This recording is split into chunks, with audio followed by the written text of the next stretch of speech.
Good morning, everyone. Perhaps good afternoon, good evening, wherever you're joining us from. It's really a pleasure to be here. I always enjoy spending time with participants in the CFAR Machine Learning, Deep Learning, Reinforcement Learning Summer School. A little bit sad we can't do it in person, but really happy we have time together today. I'll share with you some of the work that we've been doing. This is work that's primarily done with some of my students at McGill University over the last few years. But I will say since then, it has really grown throughout the community. And I've had the pleasure of working on this topic of how do we set up a better set of experiments for research and reinforcement learning with people across the planet who are really deeply involved in raising our standards in terms of the quality of our experimental work. And at the end of the talk, hopefully I'll get there, I will even have some suggestions and tips if any of you want to get involved into this work. There's lots of ways that you can actually participate towards this effort. Getting started, one of the main reasons I'm really interested in making sure that we have good experiments, and we'll spend some time sort of discussing today what are the conditions for doing that, is because we are seeing the speed at which in AI in general, but reinforcement learning more specifically, we're moving from research to technology development to deployed applications. So really this pipeline of innovation from really the inception of an idea to having a product working in the world is getting shorter over time. Whereas in other fields like that we've seen much longer development time. In AI, often it's the case that a new algorithm comes up and 3 months later it's actually running in product. And so that means that we have really a high responsibility in terms of making sure that each of the step of the development that we invest in is actually done in a way that meets our high standards of quality. Whether we're building navigation systems for autonomous vehicles, whether we're building chatbot agents to allow interactions between human and machines, or whether we're developing and deploying intelligent robots to assist in surgery. All of these cases where people have used reinforcement learning to improve the behavior of the system, I assure you that no matter which of these systems, I'm also including top left an example of energy management, smart cities and grid systems, where we also have seen really promising RL applications. In all of these cases, we want to make sure that when we run a reinforcement learning agent in real time, that the performance is going to be adequate based on our expectation, that it's not going to cause harm, that we can predict in advance what will be the quality level of that system. And so that's really my deep motivation. And I'll share with you some applications that we've worked in our lab that have motivated that more immediately in our own work. But really thinking broadly about why do I think it's important for us today together to speak about conducting good experiments. This is the place where I'm coming from. Now, I assume by now, you have a pretty good sense of how to build a machine learning pipeline. And this is a very generic one, but in many cases, you have this first phase of getting the data, and then there's another phase of cleaning, preparing, manipulating the data. You may be training your model, you test your model after that, and then you improve and see what phase of the system you need to go back to. This is a pretty standard pipeline. In reality, in each of these steps, there's a lot of decisions that have to be made about how you are going to set up this. And this is what I'm calling sort of the experimental pipeline, how you're going to set up each of these steps. And if you're not careful about really being precise about your design choices and furthermore documenting them in a transparent way, it can be quite difficult to verify the quality of the work that you're doing. And so in a lot of the work that I do, one of the key concepts that arises in this discussion of better experiments is the notion of reproducibility. And so reproducibility is really all about having the ability to duplicate an experiment, to duplicate the results. The goal of reproducibility is really that we want to achieve robustness. And so the idea is that if you run an experiment, and if you're able to run, you or someone else is able to run that same experiment again, then you can have higher confidence that the findings or the conclusions of that experiment are actually of a high quality. And this concept of reproducibility actually permeates the world of science. It's not specific to AI or reinforcement learning. It's really very fundamental to the scientific method. And one of the reasons we really emphasize reproducibility is because it gives us this high confidence in our findings. And so really, it will be the major theme of what I talk about today. When I talk about better experiments, what really we're talking about is how do we build experiments that are reproducible? Experiments where we can have high confidence in the conclusions that we're drawing from the results that are obtained. There's actually been a lot of discussion in the last few years about what is the state of reproducibility in science in general. So I'm sharing here a quick snapshot of an article published in the journal Nature 2016, where 1,500 or so researchers were asked whether they thought there was a reproducibility crisis within their field of science. About 52% said, yes, there's a significant crisis. 38% said maybe a slight crisis, and a few of them didn't seem to be very concerned about the situation. Now, beyond that, the survey also asked, have you ever failed to reproduce an experiment? And they asked both about whether you failed to reproduce someone else's experiment, so in darker red, or whether you had failed to reproduce one of your own experiments in lighter red. And so what we see is that in many fields, chemistry, biology, upwards of 60% of researchers have been in the situation where they were unable to reproduce someone else's experiment or their own experiment.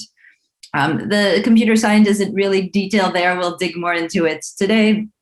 But even in the physics and engineering, where you would think that perhaps it's easier to reproduce experiments compared to dealing with maybe biology or chemistry, still a very, very high rate of inability to reproduce certain experiments. So that sort of sets the stage for where we're at. In many ways, when dealing with machine learning, there's a sense that we should be able to do better. We can control much more of the data that we use, the algorithms that are running, the machines on which these algorithms are running. And so in doing that, we should be able to meet a much higher standard of reproducibility than perhaps some of these fields where there's a lot more extraneous variables that might affect the result of the research. So for those of you who are interested in digging in and seeing how we're doing overall in machine learning, I would recommend this very nice paper published just a few years ago. This researcher analyzed 250 so papers from several years of machine learning research and found that over that set of papers, around 63% of them were deemed reproducible. He also dug in a little bit more and analyzed what were the factors that affected reproducibility. So these are factors that are going to come back in our discussion today. One of them is the availability of pseudocode, even better in some cases, open source code. One of them is a clear specification of what are the hyperparameters that were considered in the experiments. Another one is the readability of the equations and the tables. In some cases, if you're not able to really understand what are the results, it's hard to make sure that you are actually achieving them when you run the reproducibility study. A fourth one was the compute needed. There's some work that is being produced, especially very recently, that requires enormous amounts of computation, which is perhaps not accessible. Last one was the topic of the work. So that seemed to be a main driver. There are some subtopics of machine learning which are harder to reproduce than others.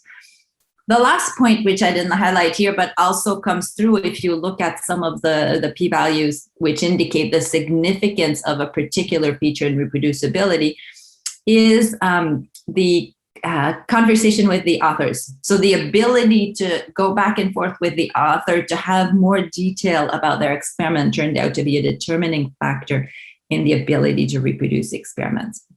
So quite interesting to keep in mind. And I encourage each of you who's interested to go in and read the paper and really learn what we can from these many, many years of experiments in machine learning and the very nice analysis that was done. That really starts giving you a sense of what matters, what are the types of procedures and good habits you need to build into your own experiments as you venture into machine learning research. Now, I want to just give a little bit of a landscape in terms of different terms that are used across the community.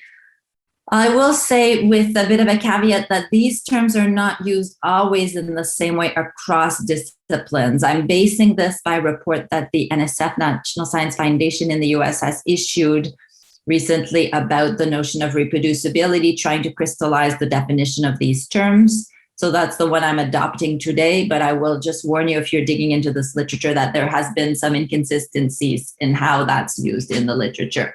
For the purposes of today, I'm going to assume that an experiment or a result is reproducible when we are able to obtain the same conclusion using the same code and analysis and using the same data as the original experiment. And so that's really, in a sense, the minimum standard. Everything else on this board is harder than reproducibility, but yet that is where I'm starting because I still think we have a lot of work to do to achieve this. The notion of replicability is when you actually apply the same code, the same analysis, but on data that is different. So maybe you went ahead and collected another data set and you see whether that's actually replicable.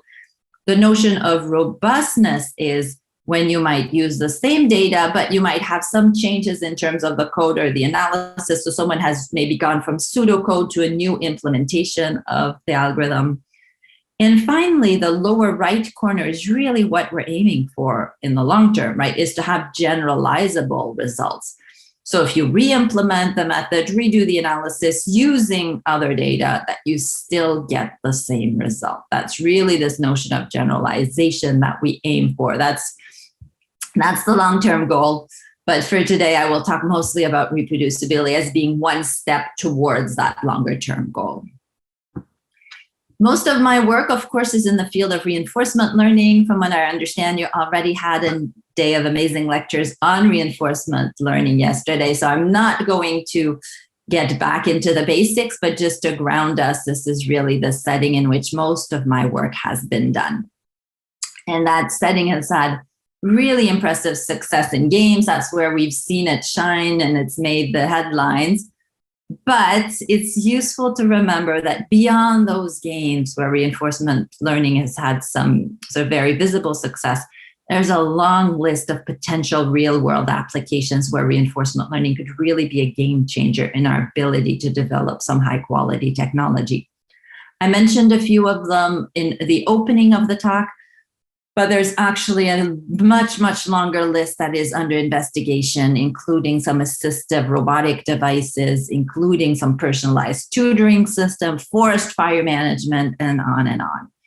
And so, in a sense, I'm not so concerned about reproducibility for building systems that can play Go or that can play poker. I'm really concerned about having strong reproducibility for these types of applications that are going to go into everyday life of people, in some cases, playing a major role in their health, in their education, in their environment.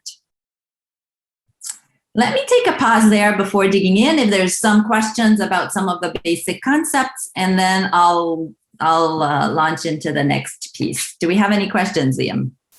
Yeah, we have a few. So Florian Gables asks, how is reproducibility affected by time?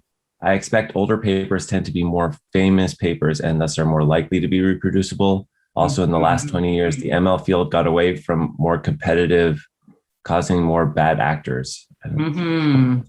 Exactly that. Yeah, I think there's different factors. We haven't done a timing analysis of it. There's some things that are easier from the past. You know, computation is rarely an obstacle. We have so much more computation now than we did 10 years ago. And in many cases, the types of tasks that were done, that were attempted in those earlier papers were simpler and therefore by its nature really easier to reproduce. One thing that's harder is in many cases, we don't have code from the early days, whereas it's now become much more common for people to open source their code. We also often don't have the same ability to contact the authors. And so some people have moved out of research and so on and so forth. And so it's really not as easy to get into the details. So there's some of these factors that come into play. Related question about publishing code. I guess it's a personal, asking for your personal opinion. Do you think that publishing code of implementation should be compulsory for publishing research? I I tend to be like not one that dwells with absolute, so I'm not going to go so far as being compulsory. I will say I think it's absolutely a responsibility of anyone who engages in science to be transparent in doing that. So for me, publishing code is absolutely a first step towards this. I will say even for people working in industry, if you're engaging in research, then publishing your code should be expected. On the side of data, I think it's a lot more nuanced how we think about that. There are many reasons why data needs to be treated with appropriate confidentiality, privacy standards, whether it's healthcare data, identifiable data, and so on. So there, I think we need a much more nuanced discussion. Okay, great. And point of clarification, maybe from the last slide on the difference between replicability and generalizability. Yeah, just going back quickly to this one, right? In replicability, and again, I'm really using the framework that's proposed by NSF. In replicability, we assume that the data set is not necessarily the same, but that the code and the analysis is the same. Whereas in generalizability, you may actually have slightly different methods for the code, for the analysis, maybe different storage system, maybe different optimizer that's used. And so the results are, in a sense, assumed to be, much more robust and generalizable to other cases. So the idea is really to be robust to variance of both data and code and analysis. Okay, stop me when you feel like we've done enough, but because there's lots. You want like last one, and then we'll keep on going. Okay. Do you know if there are any suggestions on how to write reproducible research code? We'll get to some of that at the later phase, and then I will probably suggest some specific tools. I think in many cases, one of the things we can do to help us each is to have tooling and best practices and guidelines of how to do that, so it's not general. So in the last part of my talk, I'll get into more specifics in terms of tooling, both for code and more generally for experiments. Okay, great. Let's tell a short part of the story, and we'll pause again for questions, maybe in 20 minutes or so, and also at the end. Great. So I mentioned that I have a deep interest in applications, and this is where this is motivated in many ways. And so in some of the earlier work that we've done, we looked at developing a neurostimulation device for epilepsy. So think of this as a small device implanted in the chest cavity that has electrodes running into the brain. Some of these electrodes are in real time reading the signal, the EEG signal from the brain from the patient. And some of the other electrodes are actually giving us an electrical signal in the form of periodic stimulation to essentially disrupt the neural signal in the brain. And the principle being that if you disrupt the signal, the brain doesn't move into the state of hypersynchronization. So epilepsy happens when all the neurons suddenly decide to fire together. But by adding external signal, you're disrupting that synchronization ability. And that means that you can prevent epileptic seizure in patients. So these devices are in use in patients. They stimulate different areas of the brain depending on the patient. Most of them are operating on an open loop control system. So they're just stimulating at a particular frequency without considering what is the real-time activity. So there's essentially no sensing electrode. And so in our work, we really worked at using reinforcement learning to improve the stimulation strategy in a way that we can reduce the frequency of seizures, the duration, and also reduce the amount of stimulation that's provided compared to periodic strategy. And so in this case, the signal we're reading is a live EEG signal. And in this case, we're really trying to deliver the stimulation. So here you see a case of periodic stimulation where every second the system was essentially poked electrically. There was already evidence that this stimulation at a periodic pattern was effective in disturbing the patterns of hypersynchronization, so preventing seizures. But there hadn't been any work on using adaptive learning to improve the strategy in terms of stimulation. So that was the essence of our project. And I can, at some point later on, share much more of the details of this experiments, but it's sort of to set the stage with the kind of safety critical applications that I'm dealing with. All of our work was done in an animal model of epilepsy. And so this is a slice of the brain of a rat that is put in a particular solution where we can plant the electrodes and observe the seizures. In this case, the seizures are induced by a particular chemical that's put in the solution rather than a naturally epileptic animal. And in that system, we literally come in with a laptop and plug in, our stimulation electrode and our sensing electrode as input and output of that laptop. And we run a closed loop reinforcement learning system. And so we can imagine, whatever results we get in this particular animal model, we want to make sure that they're actually transferable to other live animal or humans cases. And so this standard of reproducibility is really motivated by making sure that the experiments I conduct in the simpler setting are really reliable enough to know whether we should move to the other settings. And again, if you want to go and read about some of the work we've done, that we've published a number of papers on this topic, the conclusion of it was that after several months of investigation, this was really a 3-year study, we were able to show that we could have as good of a reduction of seizures compared to some of the periodic strategies with many fewer actual stimulation actions. So that was quite positive. But if you look at the fine print at the bottom, right, we spent about 6 months building up the training data. We spent about 6 months training the algorithm. But then just the validation phase, so running the experiments to confirm that the RL trained strategy was doing better than the baseline, took 2 years. So imagine you're running an experiment. You essentially get one experiment. It's going to take 2 years. And at the end, you will know whether your algorithm works or not. So thinking back to that pipeline I had, the experimental pipeline on slide 2 or 3, that phase of going back and improving, you only get to do it after essentially 3 years in this case. And so the stakes are very, very high that whatever you've done in the initial phase is actually of high quality enough. And then you sort of run your experiment, but cross your fingers that it's going to work. In our case, fortunately, we did have promising enough results to continue to publish. But there wasn't necessarily going to be a second try. And it's quite different than a lot of the machine learning experiments that are being done today, and we don't do all of our work in this mode. I have lots of other work where, you launch an experiment, you go grab a coffee, 40 minutes later, you have your result. But I just want to bring to your mind sort of the different cases, depending on what the type of application you're doing and you're trying to really solve. It may be very different setting, and there may be cases where it's really important that you up your game in terms of the quality of your experiments. Otherwise, you're essentially losing 3 years worth of work, as well as the ability to have a positive health impact on people. And so this is one of the cases that's motivated me. When you take on one of these applications, of course, as you can imagine, you can't afford to just try out all the algorithms out there and really figure out through trial and error what works and what doesn't work. We didn't have a simulator for this particular case. We had offline batch data to train from. We weren't even able to train online.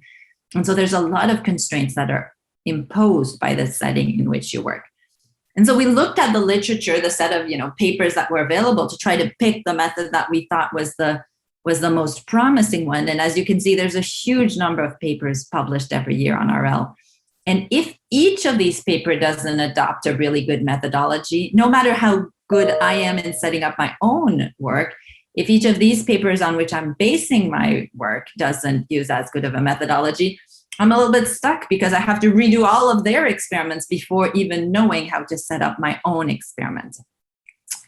And so in this case, I'm going to focus on a particular study we did trying to compare some of these algorithms in the literature.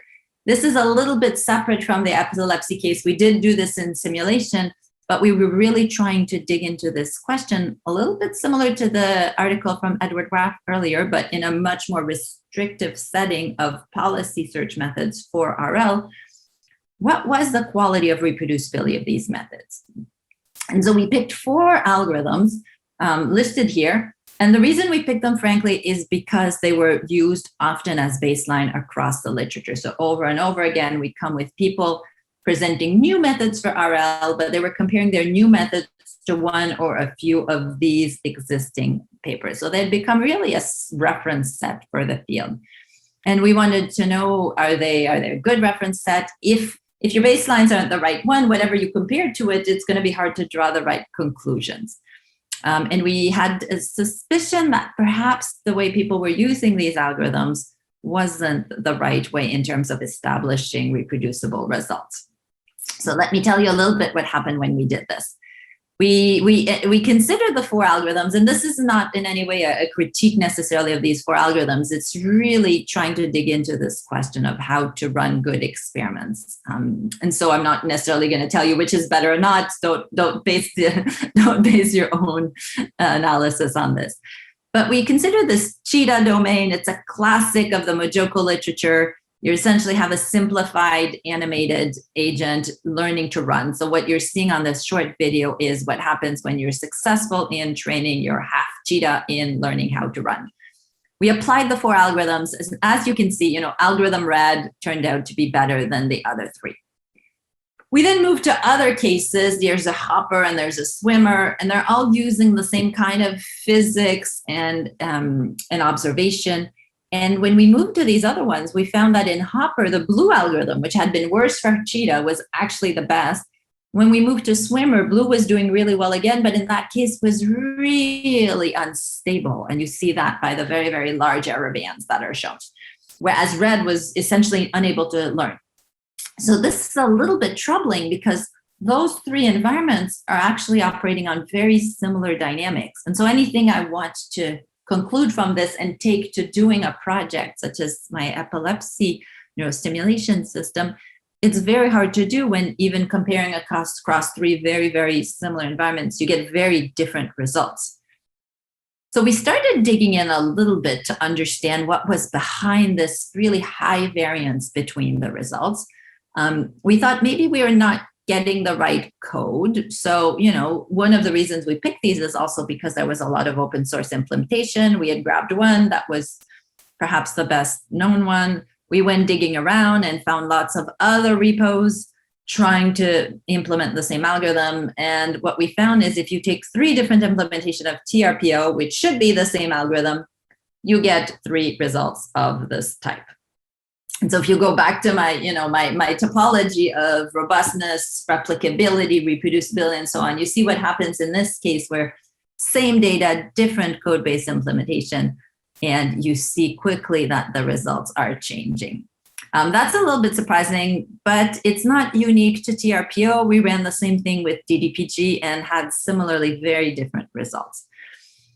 We were not going to be stopped there. A big part of research is just trying to understand and just like following the piece of the story that you don't understand. And so, in many ways, that's one of the good qualities of as a researcher.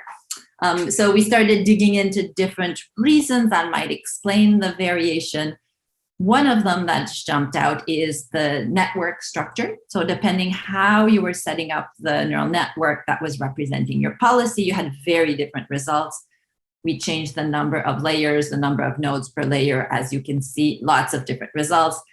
We changed the activation function. That also caused quite a few different results.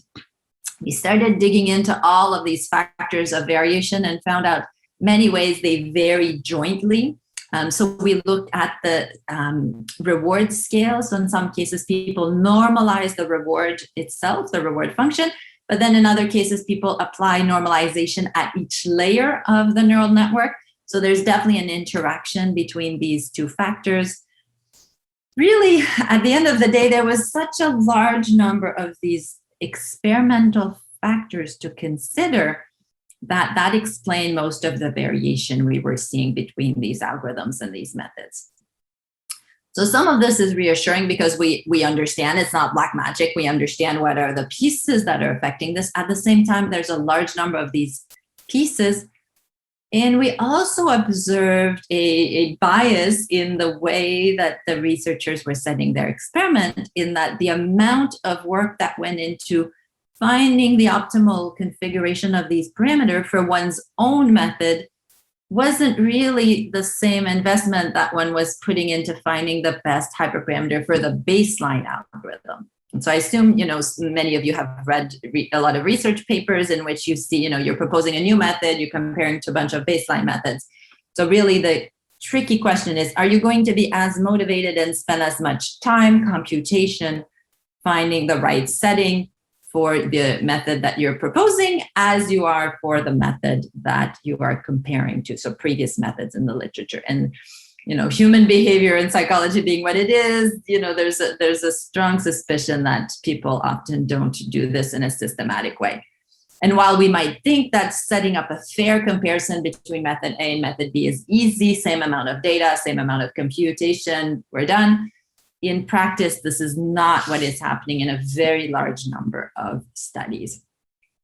Let me show you one example that was particularly revealing. In this case, my students ran two different methods, the blue and the orange. They came back and said, okay, we're very tight in controlling all the factors of variation. We ran 5 iterations of each. We're averaging the results, reporting the standard error. And we get this difference, which suggests that the orange method is better than the blue method. So, this was after several weeks of this work on reproducibility. We said, okay, interesting. So what are the two methods you're comparing here? And it turns out those two were exactly the same method, same code, in both cases, same budget, same data for finding the hyperparameter configuration. The only thing that was different is the set of seeds that were used to run each of these experiments. And the seeds come in because there's some randomization in some of the initial conditions of the learner. And so this is really troubling because, in a sense, the same method, it seems like there's an advantage to one when, in fact, it's not supported. So there was a little bit of luck in how the seeds split into those cases, but it's still very, very concerning in terms of our ability to draw a robust conclusion from such an experiment. And so it's good to step back and think, like, how are we actually measuring performance of these policies? In many cases, what we show is the dark line is the average over the test trial.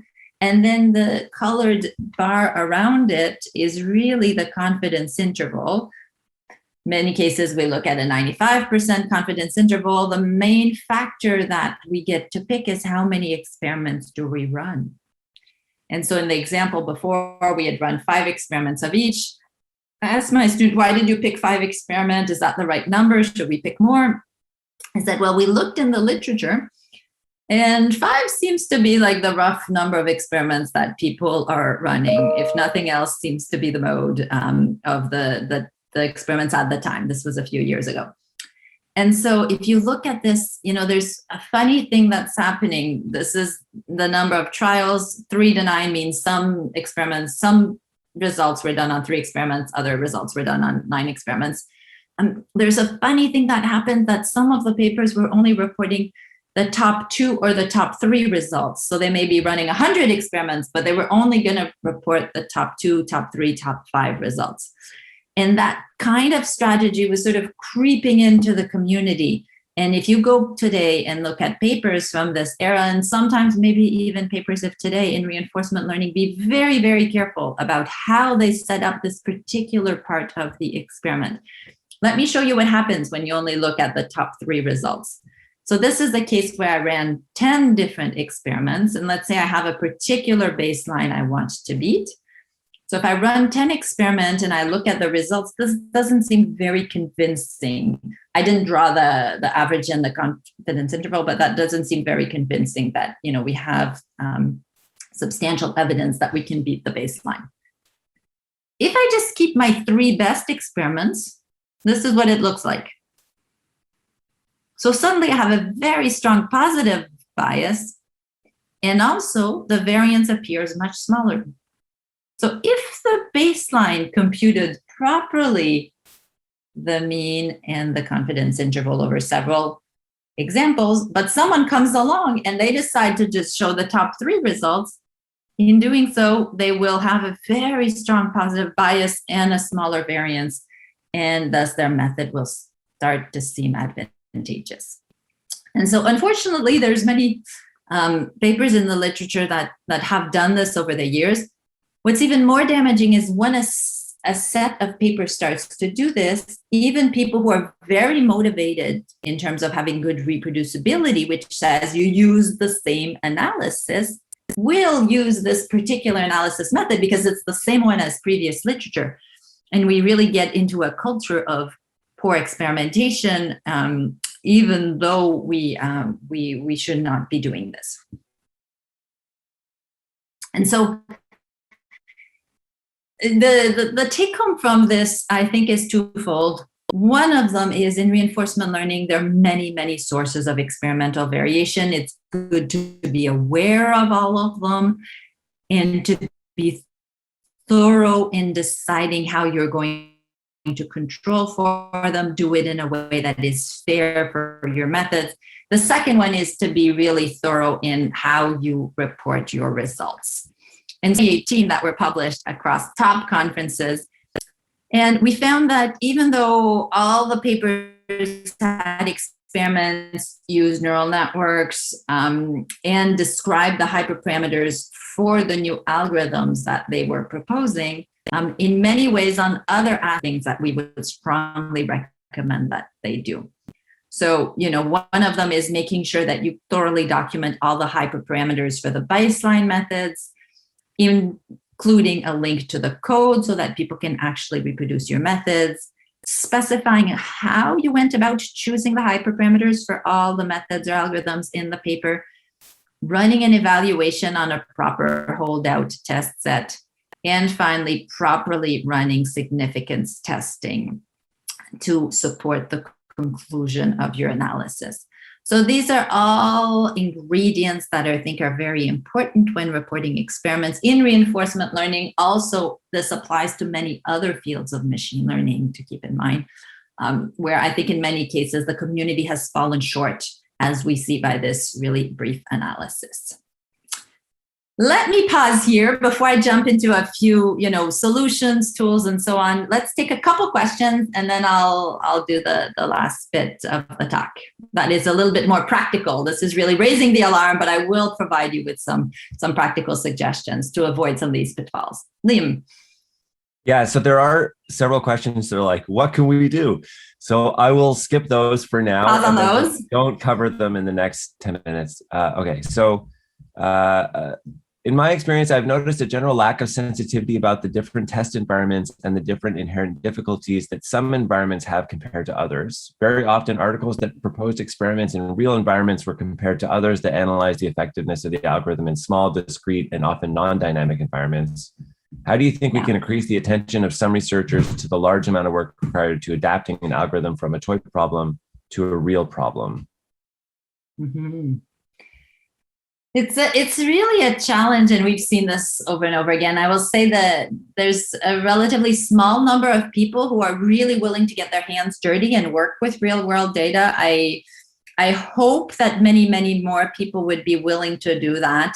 And I hope the upcoming generation of researchers will really engage in this. For me, there's two really ingredients here. One of them is transparency, to be really thorough and transparent in reporting the steps of your research and the trade-offs and the limitations of anything you've done.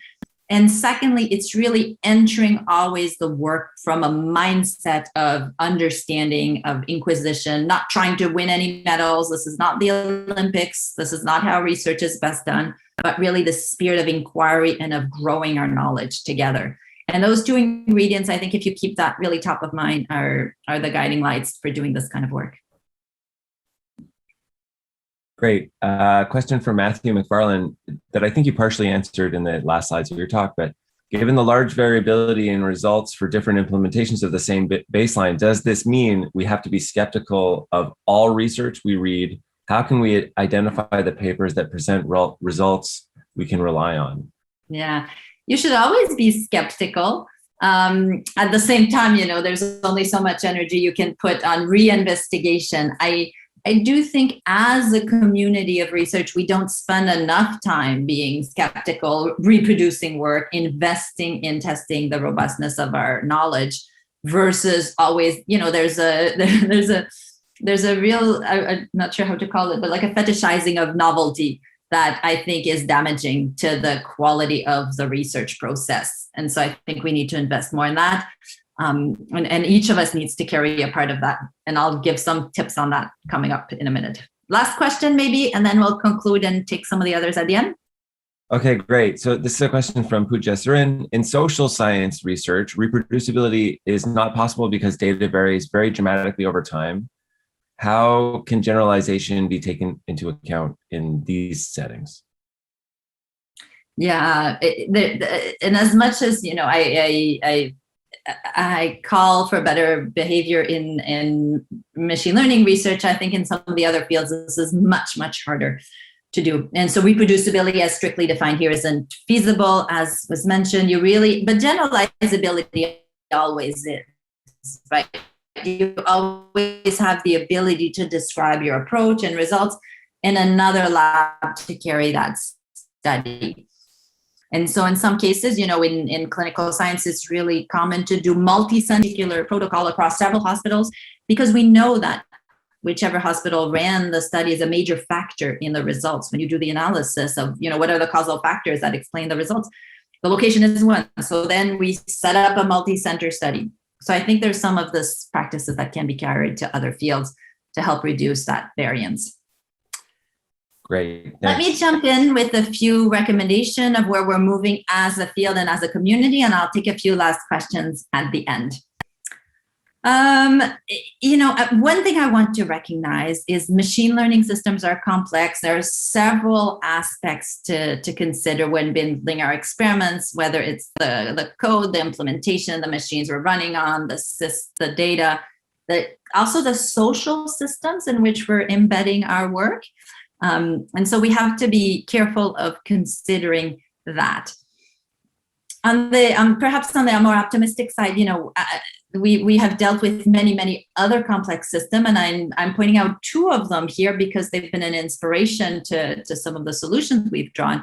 One of them is, flying an airplane was not always as safe as it is today. Put yourself back 100 years, and really there was a lot more uncertainty about the outcome of any plane ride. Yet over time, the industry has really raised its standards in terms of ensuring safety, and it's remarkably more safe today than it was 100 years ago. And another case is really what we're seeing in surgery, where very, very much the same thing. Surgery had been performed for centuries, but really the amount of care that goes into ensuring as safe procedures has really improved in the last few decades. And they're both fields where they've used very simple tools to raise that. There's been, of course, amazing innovation at the technology level, but one of the simplest tools that they have used repeatedly is the use of a checklist, both in the cockpit and in the surgery room, a very prescriptive checklist that the actors go through while engaging in their activity. And so in recent years, we've proposed similarly a machine learning reproducibility checklist. It's available. It's a set of different questions that you can run through for your own work that gives you higher certainty that you sort of checked all the possible sources of variation, and with a goal to having much more reproducible work. So there's 5 sections in the checklist. The first one is about all the models and the algorithms you present. The checklist is meant to be used when you write a paper for a scientific conference or journal, but it can actually be adopted much earlier on in the process of conducting a research project. So for the models and the algorithms, you want to clearly describe what you're doing, the assumptions, the analysis of complexity. For the theoretical claim, you want to make sure you're stating it clearly, have a complete proof. For the data set, there's several factors to consider, and it's useful to be very transparent about each of them, be able to describe them. For all the code that you want to share, again, a relatively short list of ingredients that if you can include the dependencies, training code, evaluation code, pre-trained models, README file, it's nothing really complicated. But you would be shocked at how many papers published today don't meet this basic standard. And for all the reported experimental results, we also have a number of items that we recommend including and checking, again, based on some of the analysis we did of what were the missing pieces in papers in the current literature. And for both, some of the sections, in particular the code session, we did a lot of analysis on GitHub repositories to see what was the correlation between whether people had included these really simple components or not, and how useful was the code that we're doing. And we ran an interesting analysis looking at of the 5 items that I list in the reproducibility checklist, if you had 1, 2, 3, 4, 5 of them, how that was correlated with the number of GitHub stars that the repo would get. And we see that, packets that have all 5 ticks are much more likely to have a large number of GitHub stars. So it seems relatively simple in some ways, and yet to be really disciplined and diligent about this is both going to have an impact in terms of people's appreciation of your work and also the scientific quality of your work. So this is a set of really practical things that you can do. I will give you access to the slides, so you'll be able to dig into all of the links. I do try to include on most of my slides the relevant link to get more information about the particular topic. Beyond this, we also ran a reproducibility challenge for the last few years. So we've invited people to take a paper that was published at one of these recent conferences. The challenge runs twice a year. All you have to do is sort of pick a paper and set up to reproduce at least part of the results of this paper, and then write a report about your reproducibility. And once we have enough submissions of reports, we actually review them, peer review the reproducibility reports. We select the best one and annually publish and issue in the journal Rescience with the best reproducibility reports. So you can go and see the issues of the journal from the last 2 years. They're out already, and we're going to be preparing a new iteration for 2020. So this is another place you can get involved, even if you're not at the stage of research, to produce your own innovative research. You can certainly be a citizen scientist and participate by picking a work that has been done and reproducing this. In many ways, and lots of other sciences, we spend a lot of time learning the techniques before carrying our own experiments. And in machine learning, I think this is a great way to learn the techniques, to develop your own expertise in running some solid experiments. And so if we look at what's new since maybe 2018, when we started talking about reproducibility in machine learning, at the time I sort of gave a keynote talk at NeurIPS trying to bring to the attention of the community that we should be doing better in that respect. Many things have happened. We have code submission policies at most conferences. There's now a code tab that's integrated in archive. So when you look at a paper in archive, you can also access the code, and more recently, the data set. There's a lot of tooling that allows you to sort of create a tight repo of your work. I'm suggesting a few of them here, but there are more. There's the reproducibility checklist I mentioned, the reproducibility challenge, the issue of the journal Rescience. So all elements that have been put in a sense, we didn't invent any new science to do this. We just made it common in the culture and in the practice of our community to have higher standards of reproducibility, which we're hoping will help us as a community have more effect and more impact with our research. I'm going to conclude, so I have time for a few more questions before we have to close the session. I think my main message is really to keep top of mind focused on the fact that science research is a collective activity, collective institution, and together we aim to understand and explain. That's really the goal of what we're doing, and good practices in terms of reproducibility, reusability, robustness are important to contribute to this. I will close here. A quick acknowledgement to the many, many collaborators who've participated in the work I described today, who have been really inspiring me to keep on doing this work. Some of them were participants in the summer school a few years ago, and now autonomous researchers. So thank you to all of them. And I will take some questions. Fantastic talk, Joelle. Really wonderful. Okay, so first question from Martin Variank. Can you share with us a project example which could act as a gold standard to what we should consider a reproducible or generalizable project?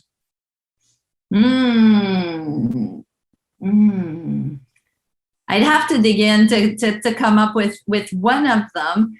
I think one place to start is actually in the journal Rescience, where we've done the reproducibility issues, and I'll be sure to add the link on the slide where you can access that easily. There's a number of reproducibility reports there, and you'll get a really nuanced discussion of which were, good or bad. These are all based on recently published NeurIPS papers. So it will give you some concrete examples that have been vetted, peer reviewed, both the original paper and the reproducibility report. Okay, great. Could you please provide some examples, papers, et cetera, of current applications of RL in terms of simulating the environment after multiple agents take actions? So it's a little bit of a different angle. Simulating the environment after multiple agents take actions. Yeah, I have to think a little bit about that one. Maybe someone wants to follow up with me an email on that. Or I think we're going to do some Q&A in writing. So maybe move that to the writing section, and I'll try to dig up some examples. I will say I've seen some interesting cases in autonomous driving where there's multi-agents that are all carrying actions that depend on each other. I've also seen some interesting cases in games. We had a paper a few years ago on playing the game of diplomacy with multiple agents. So those are a couple, I think, fun applications of this. Cool. Question from Audrey Ann Guindon. A cause of the reproducibility crisis is the selection bias in publishing, where insignificant results are rarely published, which incentivizes researchers to pick their best results. Mm-hmm. Do you think the selection bias in publishing also exists in reproducibility venues and could impact which papers are tested? What have you found successful in motivating researchers to reproduce research, given the risk that results may not be reproducible?